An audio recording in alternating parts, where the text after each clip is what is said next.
Robimy dzisiaj pyszne drożdżówki z budyniem i truskawkami. Zapiszcie koniecznie ten przepis i przygotujcie je u siebie w domu. A dokładną ilość składników znajdziecie w opisie pod filmem. Jak zawsze na początku nowych widzów zapraszam do subskrybowania kanału.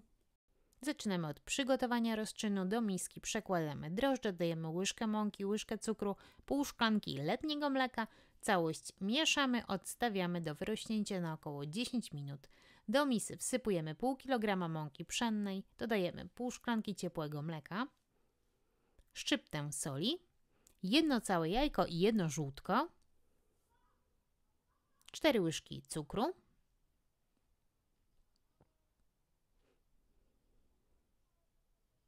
wyrośnięty rozczyn i całość krótko wyrabiamy do połączenia się składników, a gdy składniki się połączą, będziemy dodawać roztopione i przestudzone masło. Dodałam 70 g masła. Całość wyrabiamy na jednolitą masę. Gdyby ciasto mocno kleiło się do dłoni, to podsypać ciasto jeszcze odrobiną mąki.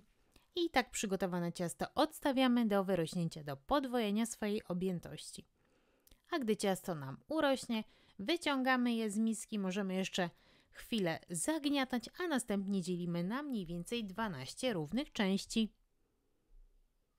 Rozkładamy na blaszkę wyłożoną papierem do pieczenia. Wszystkie robię tak mniej więcej na kształt kuli, rozpłaszczam, a następnie na środku za pomocą szklanki robię wgniecenie na nadzienie. Jeżeli by się szklanka przyklejała Wam do ciasta, możemy od spodu posypać ją odrobiną mąki. Budyń przygotowałam zgodnie z instrukcją na opakowaniu.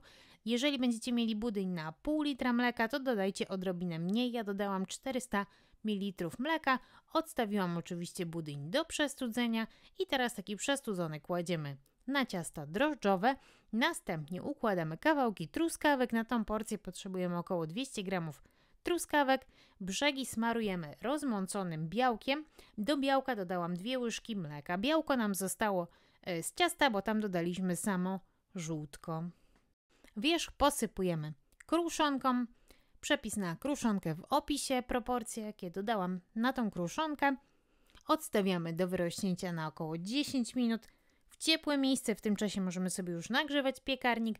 Pieczemy w temperaturze 180 stopni, tak około 16-18 minut, w zależności od piekarnika lub do ładnego zarumienienia. A po upieczeniu możecie je posypać pudrem, polukrować i gotowe. Polecam, przygotujcie, przepyszne, smacznego.